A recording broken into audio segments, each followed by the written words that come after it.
किया, एक फर्जी मूवी यहाँ से केरला स्टोरी के नाम पर जिस तरीके से झूठ फैलाया, और ये माफ़ी वीर माफ़ी मांग करके निकल गए कि नहीं 32,000 नहीं था 3 था, और उसके नाम पर पूरे देश में आज देखिए सिनेमा हॉल के बाहर किस तरीके के नारे लग रहे हैं, मुसलमान बेटियों के खिलाफ नारे लगाए जा रहे हैं।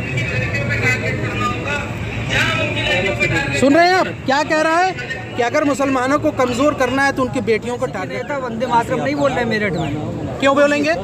ये संवैधानिक ड्यूटी है हमारी। राष्ट्रगान से किसी को दिक्कत नहीं। हम जन गण मन कौन नहीं गाता है? जो नहीं गाएगा उसको मारिए थप्पड़।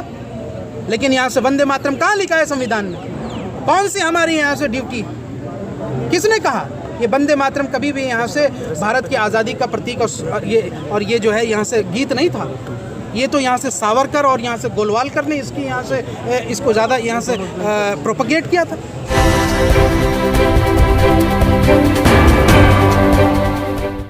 मोदी जी कौन है?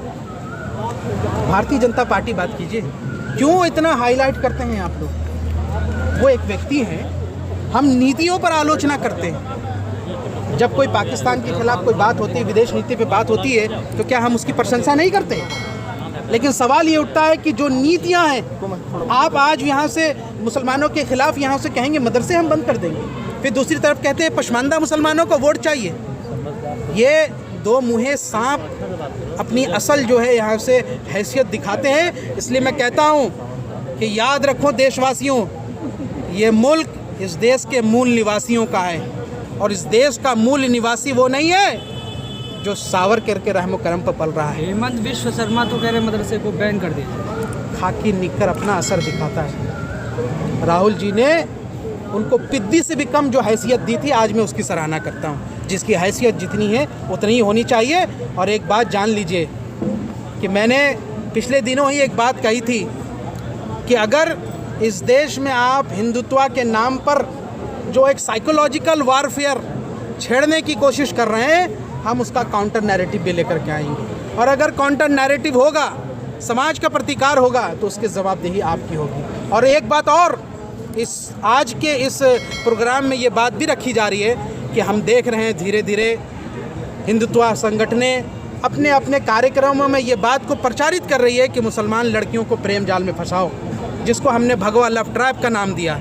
आज इस भगवा लव ट्रैप पे पहले मीडिया चर्चा करना नहीं चाहती थी, लेकिन आज मेन स्ट्रीम मीडिया इसकी चर्चा कर रहा है। सोमवार को भी इसकी चर्चा होगी।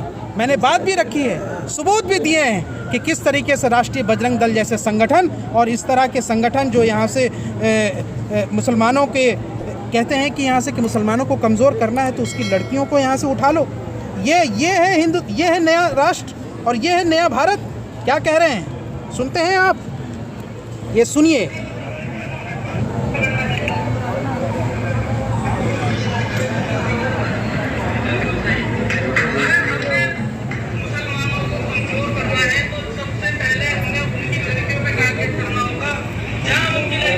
सुन रहे हैं आप क्या कह रहा है कि अगर मुसलमानों को कमज़ोर करना है तो उनकी बेटियों को टारगेट करना पड़ेगा। क्या कर रहे हैं? व्हाट्सएप पे, टेलीग्राम पे और यहाँ से जगह जगह चैटिंग करके मुसलमान लड़कियों को प्रेम जाल में साजिश में फंसाना। यूट्यूब है और ये इंस्टाग्राम पे और कॉलेजों में, यूनिवर्सिटियों में और ये कोचिंग सेंटर्स में इस तरह की साजिशें कर करके जो कर रहे हैं, मुसलमान माँ बाप होश के नाखून ले।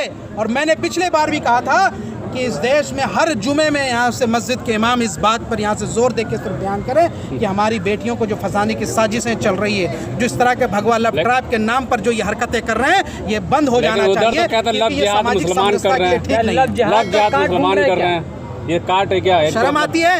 लव जिहाद के ऊपर यहाँ से इस देश का यहाँ से मंत्री, इस सरकार का मंत्री जी किशन रेड्डी पार्लियामेंट में खुद कहते हैं कि लव जिहाद जैसा कोई शब्द नहीं है। क्या कर लिया आपने? क्या कर लिया? एक फर्जी मूवी यहाँ से केरला स्टोरी के नाम पर जिस तरीके से झूठ फैलाया, और ये माफ़ी वीर माफ़ी मांग करके निकल गए कि नहीं 32,000 नहीं था 3 था, और उसके नाम पर पूरे देश में आज देखिए सिनेमा हॉल के बाहर किस तरीके नारे लग रहे हैं, तो मुसलमान बेटियों के खिलाफ नारे लगाए जा रहे हैं। सुप्रीम कोर्ट ने आदेश भी दिया कि चलने दो, कोई प्रॉब्लम नहीं। नहीं तो ये देखना भी चाहिए ना कि उसका क्या रिपरकर्शन हो रहा है। आप लोग नहीं देख रहे, तो अगर मीडिया नहीं आवाज़ उठाएगा तो कौन उठाएगा? और नहीं उठाएगा तो हम उठाएंगे। वैसे के नेता वंदे मातरम नहीं बोल रहे मेरठ में, क्यों बोलेंगे? ये संवैधानिक ड्यूटी है हमारी। राष्ट्रगान से किसी को दिक्कत नहीं? हम जन गण मन कौन नहीं गाता है? जो नहीं गाएगा उसको मारिए थप्पड़। लेकिन यहाँ से वंदे मातरम कहाँ लिखा है संविधान में? कौन सी हमारी यहाँ से ड्यूटी? किसने कहा? ये वंदे मातरम कभी भी यहाँ से भारत की आज़ादी का प्रतीक और ये जो है यहाँ से गीत नहीं था। ये तो यहाँ से सावरकर और यहाँ से गोलवालकर ने इसकी यहाँ से इसको ज़्यादा यहाँ से प्रोपगेट किया था। कब हुआ था? अगर वंदे मातरम हमारे लिए बहुत ज़रूरी होता तो राष्ट्रगान के बजाय यहाँ से वंदे मातरम रखा जाता। तो इसलिए ये मुद्दा नहीं है। मुद्दा ये है कि अपनी नाकामियों को छुपाने के लिए मुसलमानों का लबादा ओढ़ करके और वो जो नफरत फैलाने वाले लोग हैं ये समझते हैं कि हम हिंदुओं को जो है धर्म का चूरन दे करके बेवकूफ़ बना देंगे। तो वंदे मातरम कहना होगा। नहीं बोलेंगे, क्या कर लेंगे आप? नहीं बोलेंगे, मारेंगे आप मुझे? बता दीजिए उनसे। ये जितने नफरत की दुकान सजाए बैठे हैं, 24 में जो है यहाँ से भागने की जगह नहीं मिलेगी। इस देश का लोकतंत्र ऐसा है, इसकी परिदृश्य ऐसी है कि इस देश की जनता ही उनको सबक सिखाएगी। का शिलान्यास हो रहा है 24 में जनवरी में। अरे भाई, हम इसका कोई विरोध नहीं, तो फिर कैसे करेंगे? ठीक है ना? 24 में जो क्यों ये मुद्दा, यही मुद्दा चलता रहेगा। लक्षण तो वही है, यही मुद्दा चलता रहेगा। कर्नाटक में तो ऐसा नहीं हुआ। आपने चूरन दिया ना बजरंग दल का, नहीं चला। हिजाब का चूरन दिया, हिलाल पे दिया, सारी चीज़ों पे दी। कौन सा ऐसा हिंदुत्व का एजेंडा है जिस पर आप चुनाव नहीं लड़े कर्नाटक में? तो जो कर्नाटक ने जो ये एक रास्ता पूरे देश को दिखाया है, राष्ट्र को दिखाया है, मैं विनती करके जनता से गुजारिश करता हूं कि अगर आप देश की तरक्की के गामजन की तरफ ले जाना चाहते हैं तो कर्नाटक से यहाँ से सबक सीखें। सर, नई संसद का जो तरीके से मारपीट की गई है वो मुस्लिम, हमने अपना वक्तव्य उस पर रख दिया है कि भगवा लव जिहाद भगवा आतंकवाद जो है एक हकीकत है। इस पर बुरा मानने की ज़रूरत नहीं है। अगर किसी भी धर्म के नाम पर, आप मिसाल के तौर पर एक मुस्लिम व्यक्ति अल्लाह अकबर का नाम लेकर के किसी पे मारा जाए या तो फ़ौरन आतंकवादी करके फैलाश करते हैं। आज आप जय श्री राम का नाम लेकर के किसी को मारते, अपने आराध्य को बदनाम करते, शर्म नहीं आती? ये नकली फर्जी लोग हैं यहाँ से जो अपनी यहाँ से काली करतूत और अपना ये सब यहाँ से कोई ना कोई डकैत है, कोई चोर है, कोई लफंगा है, सब ये अपने अपने बचने के चक्कर में ये धर्म का लबादा हो रहा है। सर, कल जो है नई संसद भवन का जो उद्घाटन करेंगे पीएम मोदी, सेम दिन पहलवानों का जो है वहाँ पे कूच हो रहा है, ऐसा कहा जा रहा है। और बाबा रामदेव जैसे जो लोग हैं वो कह रहे हैं, दोनों लोगों से कह रहे हैं, विपक्षी दलों से, पहलवानों से, कि इस तरीके का काम ना करे, देश के लिए अच्छा नहीं होगा। आप ये इसको किस तरीके से देखते हैं? देखिए, मोदी जी जो हैं वो बेटियों की पढ़ाने और बढ़ाने की बात करते हैं। एक देश के प्रधानमंत्री होने के नाते उनको थोड़ी सी तो नैतिकता होनी चाहिए कि इस देश के ओलंपियन जिन्होंने इस देश को गौरवान्वित करने का काम किया है, मेडल्स लेकर के आए हैं, उनकी बातों पर आपको विश्वास नहीं है। और जिस नेता के ऊपर 82 मुकदमे दर्ज हैं, उस नेता को आप बढ़ावा दे रहे हैं। भारतीय जनता पार्टी किस बेटी बचाओ बेटी पढ़ाओ की बात करती है, जब यहाँ से बिटिया कह रही है कि हमारे साथ बलात्कार हुआ, हमारे साथ शोषण हुआ।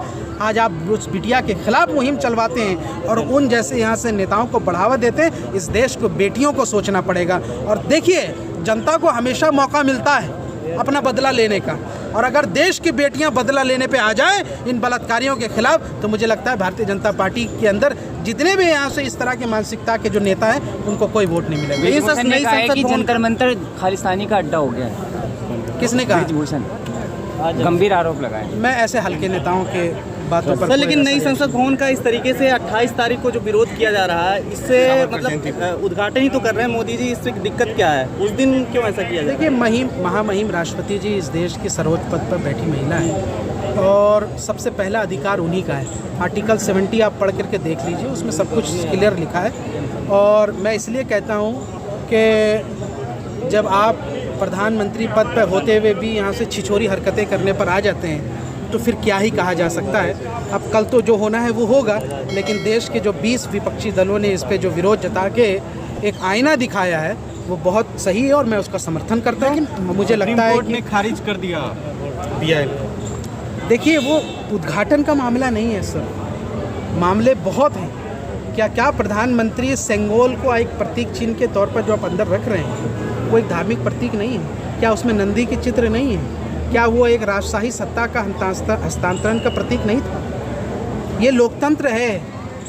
क्या यहाँ से अटल बिहारी वाजपेयी से ज़्यादा देशभक्त हो गए? उनसे ज़्यादा बड़े नेता हैं क्या मोदी जी? अटल बिहारी वाजपेयी जी को मालूम नहीं था क्या वो चाहते तो लखनऊ म्यूज़ियम से उठा करके संसद में नहीं रखवा सकते थे? तो जो अपने राजनीतिक आकाओं के ना हुए, जो अपने राजनीतिक बाप के ना हुए, वो इस देश के क्या हुए? लेकिन सर